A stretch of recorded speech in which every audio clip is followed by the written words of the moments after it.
All right, guys. Just wanted to have a quick chat about the whole thing at Penn State. James Franklin fired after a 3-3 start, and they've lost 3 games in a row. Oregon at home during the whiteout, at UCLA, and then at home versus Northwestern over the weekend, 22-21. Yeah, a lot of crazy things going on here.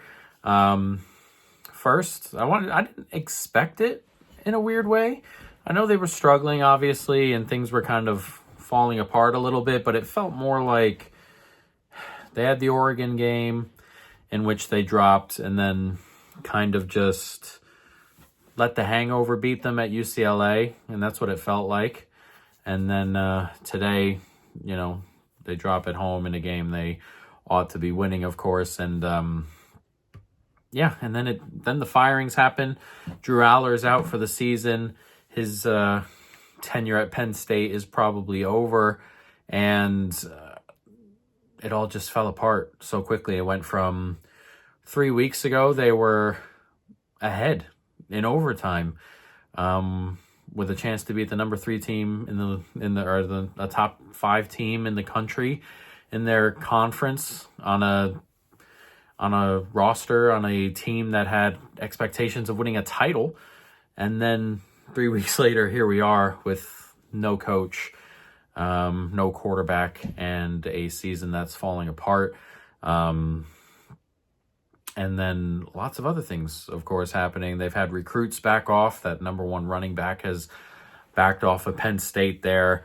Again, Drew Aller's out for the season, and there could be a whole video on him, but him coming back has contributed to this in a way.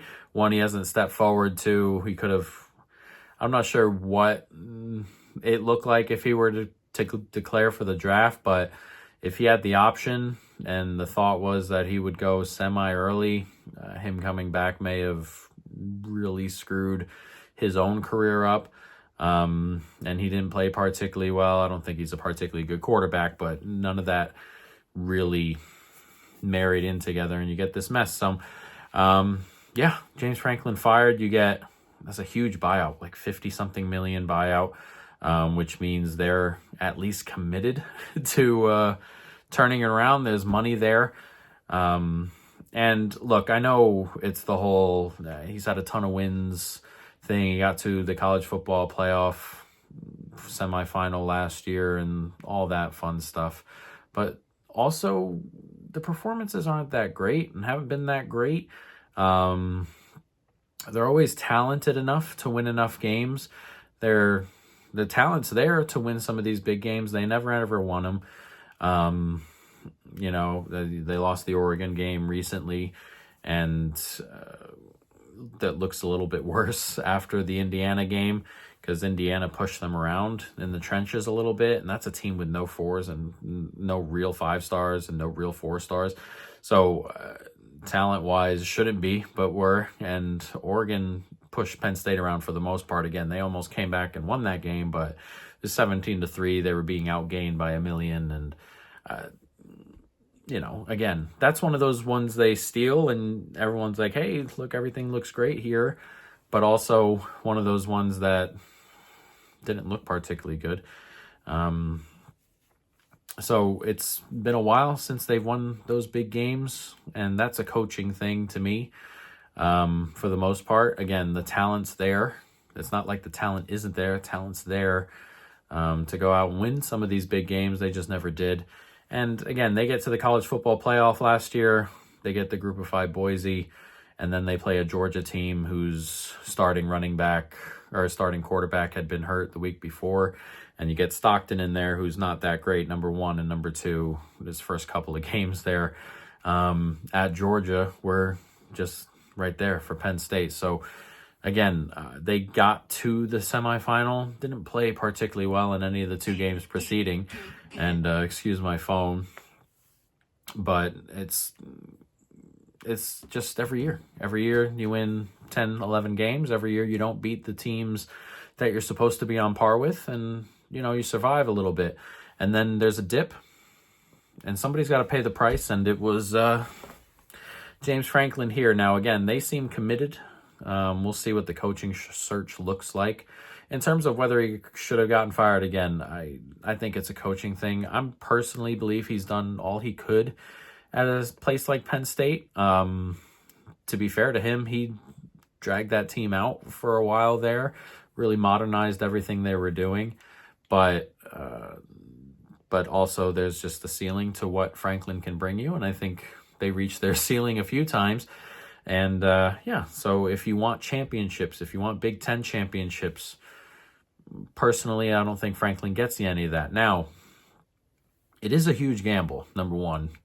It's a ton of money on that buyout, 50-something million that's going to have to go to him. And then you're going to have to pay the new coach and all that fun stuff. So it's a lot of money. But this is one of those like program defining moments.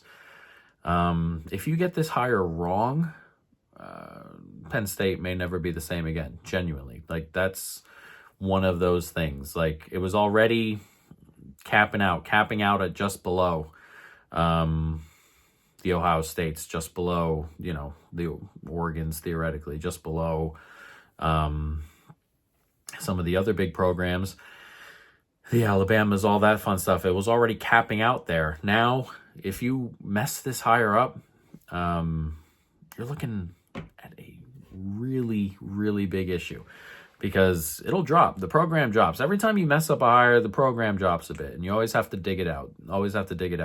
You mess up a hire, have to dig it out. Mess up a hire, have to dig it out. That's just what has to happen.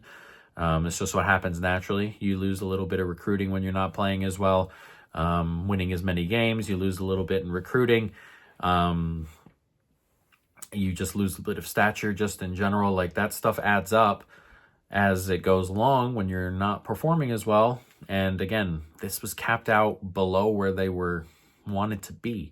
So if you mess this up and it goes down another notch, you're looking at yourselves turning into, this will be harsh on this program, like an Oklahoma, who's right now on the verge of becoming just like, we're going to win 7 games in the SEC every year. And that's fine, but it was also an Oklahoma team that was challenging for titles at some stage. So it's a significant drop, and a potential significant drop if you don't get the hire right. Now, they have the resources there. The recruiting in that area is very good, has been to them. But again, you see what happens quickly. Like, you lose the 1-star, or you lose the 5-star number 1 running back. Forgot which class, gone. And things change very, very quickly. And that's all it takes. There aren't a million 5-stars floating around. So it's an issue, but the resources are there.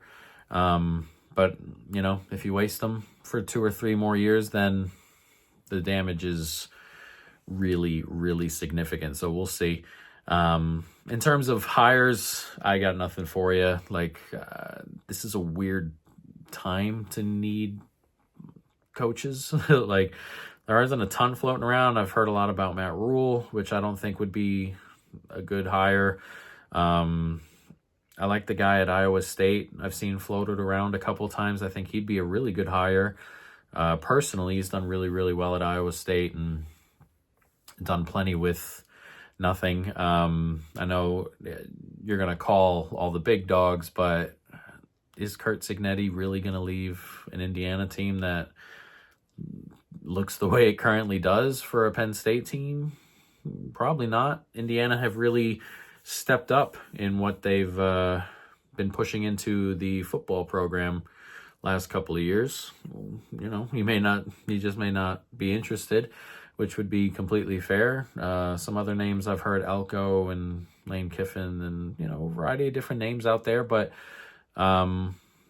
for all the big names that are out there right now, you'd have to pull them out of the program they're in. And there's a lot of money floating around college football, and a lot of teams that can compete on the level of Penn State. There are a lot of good programs out there. Again, Elko, A&M. What's so different? What's much better about a Penn State than an A&M where he's at now? Not much. Again, we were talking about Indiana. Not much. Ole Miss, maybe, but, does he care enough to, or does he want the job enough, or is it really such a huge step up from what Ole Miss have been? maybe not. So there's a lot going on, a lot to look at. It's a weird time to need hires. And again, you can't mess this up. Really can't mess this up. As for Penn State or James Franklin, he'll be okay, I think.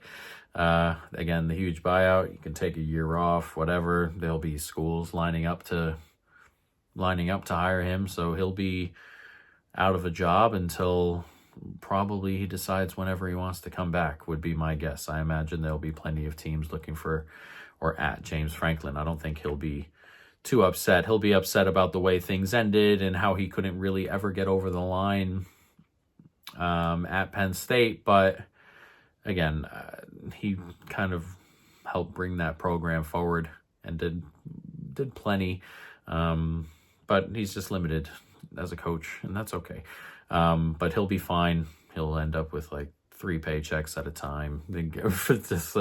He'll be perfectly fine. I'm not worried about James Franklin. As for the team going forward into the rest of the year, I mean, the schedule doesn't lighten up. I'll pull it up now, but like the schedule, it's just not going to lighten up. And it's a team whose quarterback is gone now for the season. Backup true freshman, I think, will be the case here. So, you're already 3-3, 0-3 in conference. You're not going to challenge for the conference here. And let me pull the schedule up. Here we go. So at Iowa, next 3 games are at Iowa, backup quarterback again, at Ohio State, Indiana at home, at Michigan State, and then you get Nebraska and Rutgers. Like, if you lose the next 3 games, you're needing to win the last 3 at Michigan State, at Rutgers, Nebraska at home to make a bowl. Like, this could genuinely fall apart to a point where, like, it looks really, wow, Penn State went 3-9 this year. Like, it's an issue. Obviously an issue for the team going forward, and we'll see what that locker room looks like. Coming in, the interim is someone who's been there a while and I believe is an alum and all that stuff. So should, and early on at least, probably get them maybe fired up to play a game or 2. But like, this reeks of something that is really going to fall apart in a minute. And just a whole lot going on here. And genuinely, the outlook for the season is very bleak. And then it's a very, very important 18 to 24 months. Very, very important. You got to get the hire right. You got to keep the recruits. You got to start well next year, stuff like that. And hopefully the atmosphere doesn't get too toxic. Going into the last couple of games, I mean, they were already people really not showing up for some of the Northwestern game was pretty empty. The tickets are issues. I mean, so it's going to be a tough year remaining for Penn State, but a very, very, very important, again, 24, 30 months after that. It's genuinely program defining, but an interesting couple of weeks at Penn State, and we'll see where it all ends up.